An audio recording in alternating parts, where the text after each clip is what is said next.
But first, let's get started right away. Five-time champion, three-time MVP Magic Johnson shared his thoughts about the series. Take a look at what he tweeted.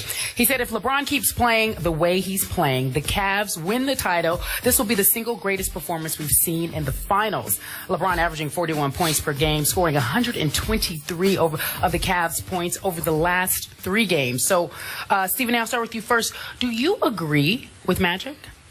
Well, I definitely agree with him, but the first thing I want to do is get on Magic Johnson. I appreciate you tweeting it all, but damn it, we miss you. Get your behind on First Take, especially in a city like this, okay? We miss you, man. Where you at, Magic? Making another $1 billion business deal? Can't blame you for that. Well, come on now. Pay a visit. With that being said, he's absolutely right. I think that when you look at LeBron James and the way that he has been playing, and you look at the magnitude of his performance, there's just no question that when you think about elite guys that have performed in NBA Finals history, what he has been doing without Kevin Love and Kyrie Irving, particularly against the best team in basketball supposedly this season, is absolutely astonishing, and there's just no way around it. You know, momentarily once Kyrie Irving went down, I'm sitting there thinking Cleveland has no shot. I feel bad for LeBron. I'm depressed for him because, to be quite honest with you, as much of a fan as I am of Steph Curry and the Golden State Warriors, I do not want a 4th loss in an NBA Finals on the resume of LeBron James. I think he's too great.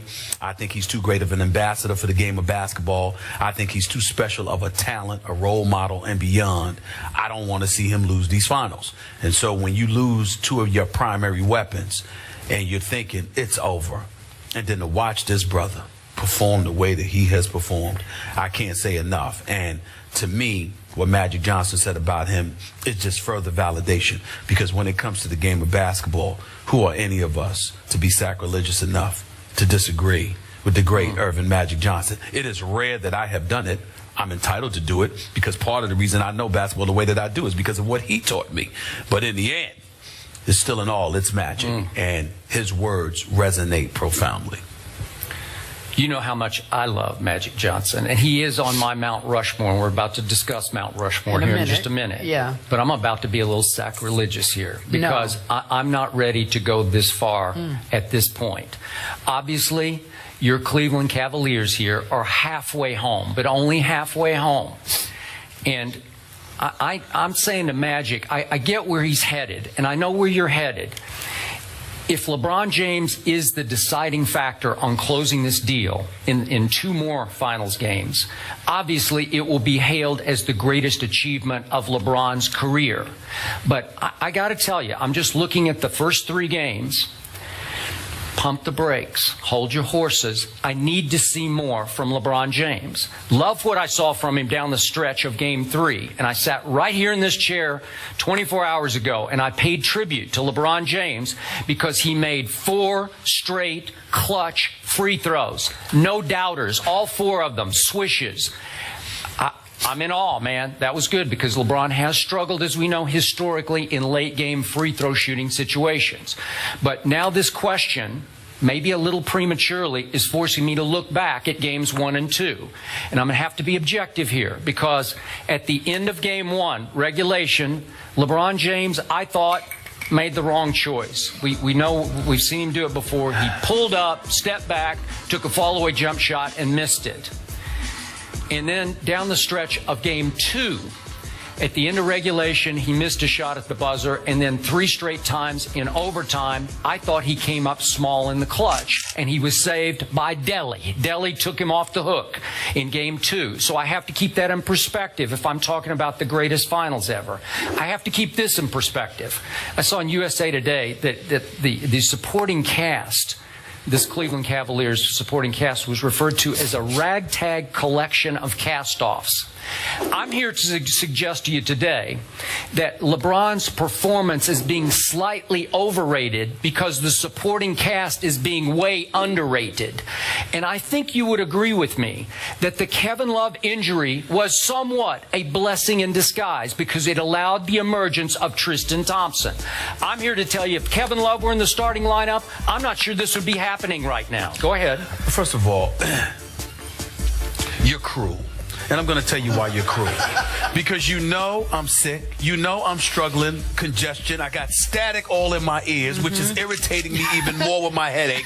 And what do? You I don't think even. it's your sickness you is don't, static. you I don't don't hear even. anything. You don't even wait 10 minutes into the show to get on my last irritate nerve. you, yep. This is just cruel, Okay. Skip. It's just cruel, okay?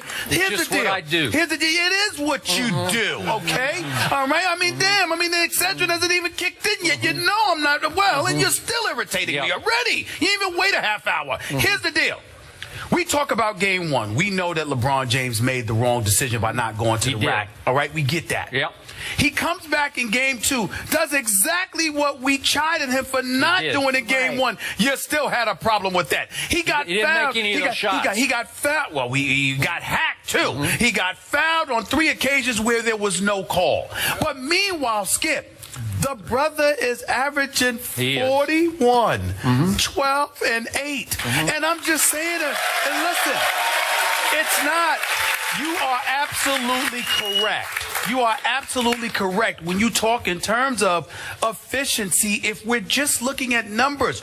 But knowing, I'm going to sit there. You call me Stephen Naismith. But here's the deal, Skip Bayless. You were covering basketball when I was in elementary school. You watched more basketball than me. That is a fact. You know for a fact that sometimes it's not about percentages. It's about how you control and dictate a basketball game. And it is undeniable that an offensive juggernaut like the Golden State Warriors have essentially been neutralized in the first 3 games because LeBron James has dictated pace. He's controlling the game on so many levels that Magic Johnson's operative word was if.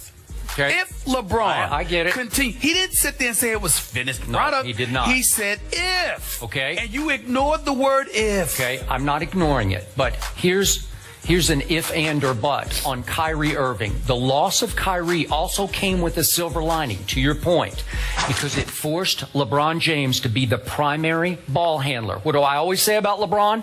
Best point guard in the NBA. And he's able to control the ball and become the primary scorer. And I love him against this team as the primary scorer because this team, as of yet, has had no answers for LeBron James. Now, obviously, he has the second most misses through the first 3 games of any finals ever. But I have no problem with that because he is killing this team by walking the ball up the floor and walking it into the paint and walking the shot clock down to 5 and then sometimes either scoring or getting to the free throw line. That's how he's winning right now. And the other thing that Kyrie Irving's injury did, silver lining for Cleveland, it took all the pressure off LeBron James. He's playing with 0 pressure for the first time in his career. 0 expectations. And it allowed Golden State to sit back and take its foot off the gas in games 2 and 3. And I'm not sure Golden State can get its foot back on the gas. Yeah, but there's a couple of things that you're missing. Let's go to Love first and then Kyrie. Love, you're underestimating his impact. Even in a bad year, Love still averaged 16 and 10. In a bad year for him compared to the numbers that he puts up, Kevin Love is a sniper from long range. Okay. His ability to be out on the floor, spread the floor. You also have to remember there was 16 and 17 games this year. He didn't even play in the fourth quarter. So Tristan Thompson was going to be in there anyway. The point is you're underestimating the importance of having that extra body to keep guys fresh. Okay. That's point number 1. Point number 2, when you talk about Kyrie Irving, remember they lost that game in overtime. They could have easily won that game in regulation. With Kyrie Irving, maybe at about 65%. And he scored 23 points, and he was 23, great. 4 7 steals, and 6. had I'm the 2 telling you blocks right now. I'm telling you right now, and I've said this before. I get it. You talk about pressure all you want to.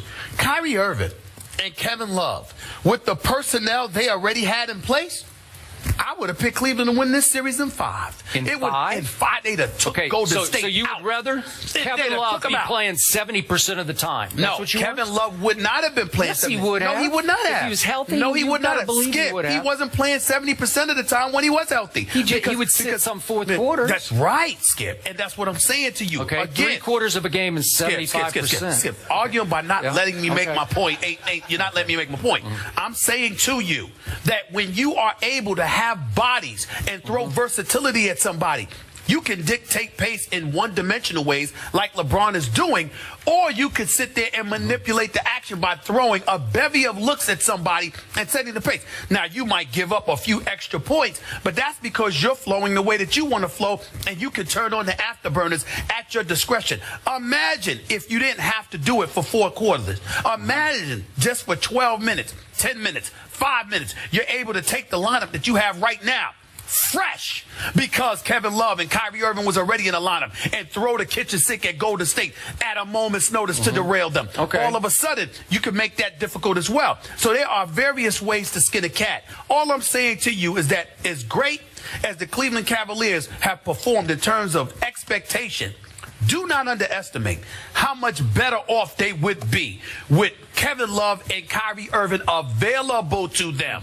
Because then, I believe, as much as I like Golden State, I believe Cleveland would have blown them out of the building. Well, they blew them out the other night. They're up 20 late in the third quarter.